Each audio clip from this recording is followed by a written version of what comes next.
Hello, everybody. Welcome into Sports by GSMC Podcast Network. I am your host, Jeremy Lapidus. We have a big show for you today. We are going to be going over all four major American sports. Uh, in this show, we're going to start in the NBA, going over the action from last night, the incredible game between the Heat and the 76ers, transition into the NFL in the second segment, talking about minicamp players that are missing the voluntary minicamp for their team and what that might mean for their future. In the third segment, we are going to do MLB power rankings, just like we did last week, go over that and why I have certain teams at certain positions. And we're going to finish off our show with the big news coming out of the NHL, as their last game of the season is today. We'll go over NHL playoffs tomorrow.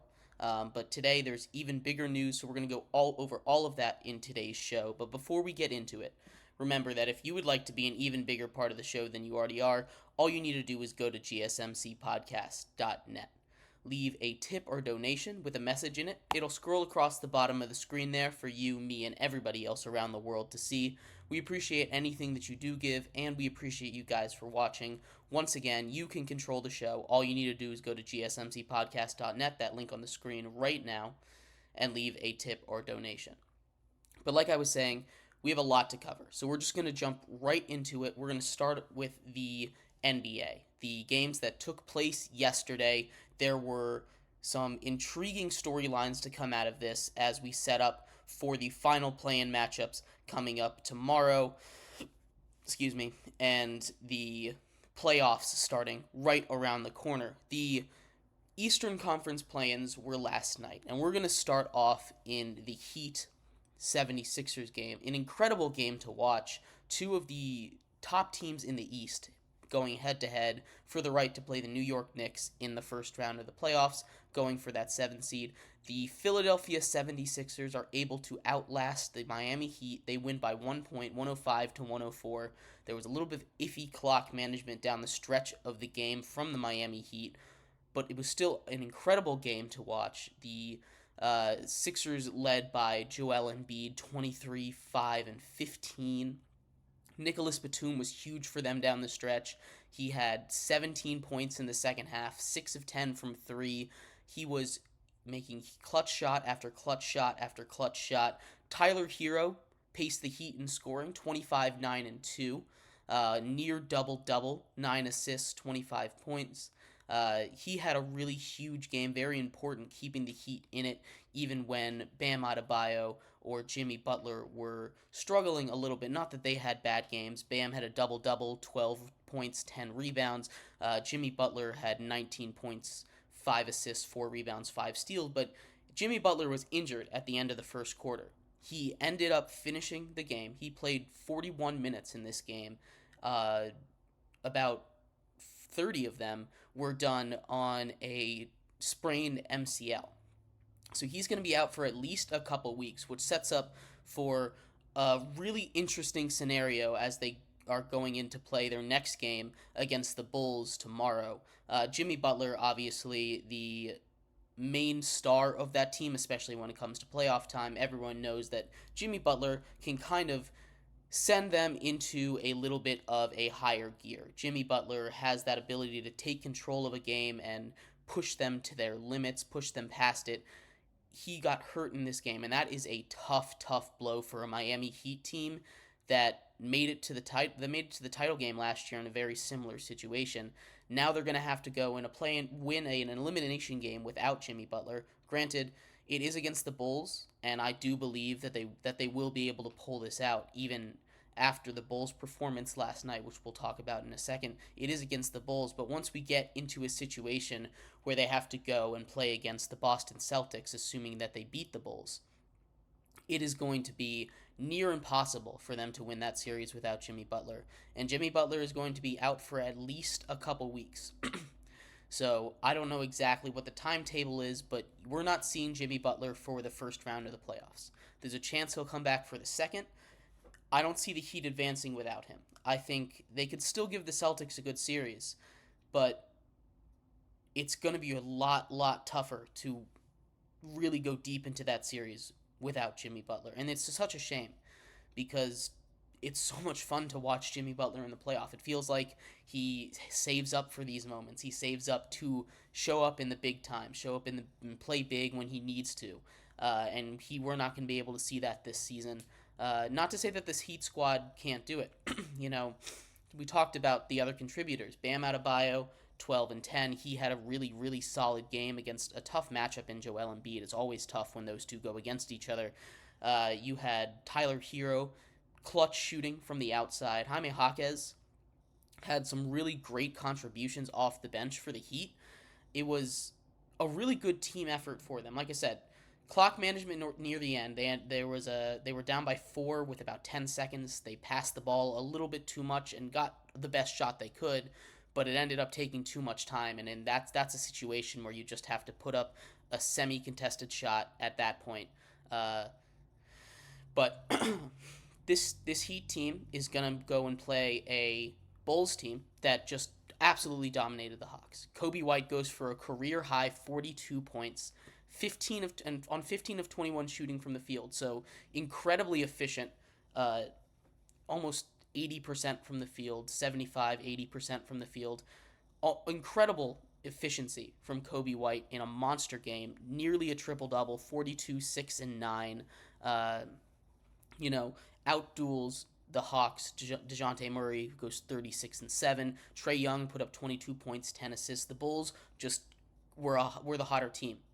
That's really what it came down to. The Bulls shot 56% from the field and 42% from 3, while the Hawks were shooting a much lower percentage from 3 especially, leading to a 15-point Bulls victory as the Hawks just aren't able to get past. Like I said, I don't think this is going to matter too much.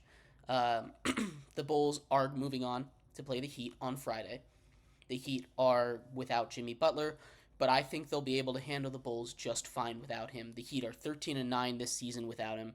They are 7 and 7 when going against top 6 seeds in either conference. So that doesn't include teams like the Bulls or the Hawks or Warriors or the Lakers or stuff like that. But top 6 seeds, they're 7 and 7 against them. 13 and 9 on the season. So against teams like the Bulls, they are 4 and 2. So positive record. I do believe that they will be able to handle the Bulls just fine on Friday night.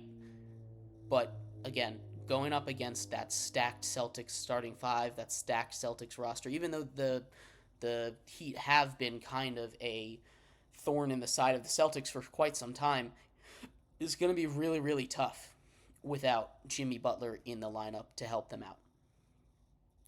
But with the Sixers win, and I don't... excuse me. With the Sixers win, and I don't want to, understate anything, they played a great game. Nicholas Batum, like I said, huge points for them, huge shooting down the stretch. Joel Embiid was dominant in the post. He didn't have, his typical 30-point scoring night, but he still put up 23 points. Tyrese Maxey, valuable asset. Kelly Oubre hit huge shots down the stretch to help extend that lead and keep the Sixers ahead.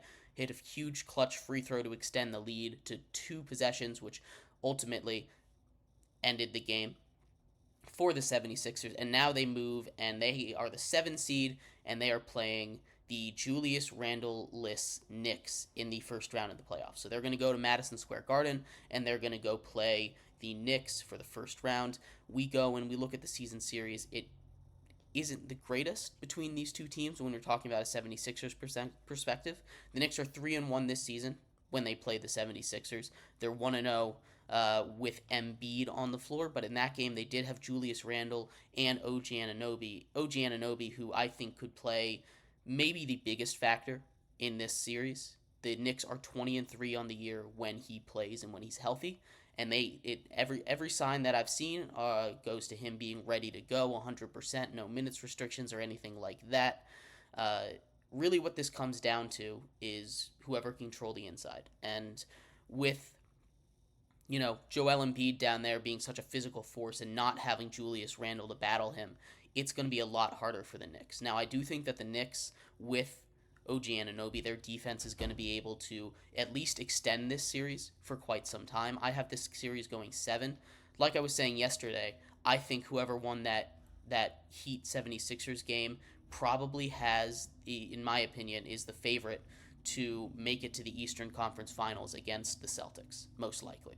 Uh, the Sixers ended up doing it. It's going to be a tough physical series. The Knicks are a really good team. They're a 2 seed for a reason. Jalen Brunson is having himself a year.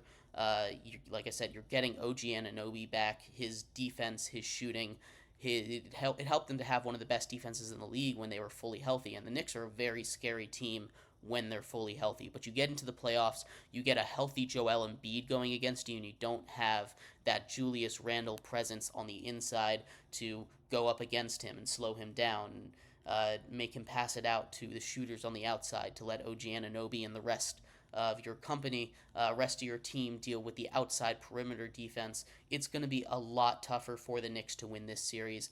I do have this 76ers Knicks series going to 7. And like I said, home court advantage is going to be really important. Madison Square Garden rocks. Philly, we know how Philly fans are. But I think Joel Embiid, that star factor, is just going to be too much on the inside for the Knicks to deal with.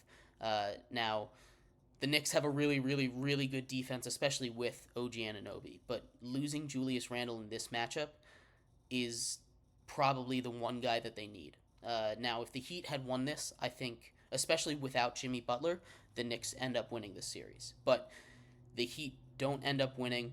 It's probably a better matchup for the Knicks if the Heat win. We're getting a good matchup either way.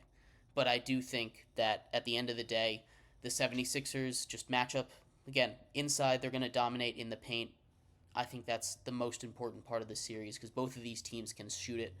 And both of these teams, or at least the Knicks, have a very, very good defense. The Sixers have a more average defense, but they have a better offense from what I can see, from what I'm looking at. Joel Embiid is just a monster, and there's no one that can stop him. So for that reason, I'm taking the Sixers in 7, breaking the Knicks' heart. The Knicks are a very good team. If they can stay healthy, they can bring this roster back. Talked about a little bit about this about a week ago, I think. Julius Randle comes back. There's not that many expiring contracts, at least in the sense of their major players.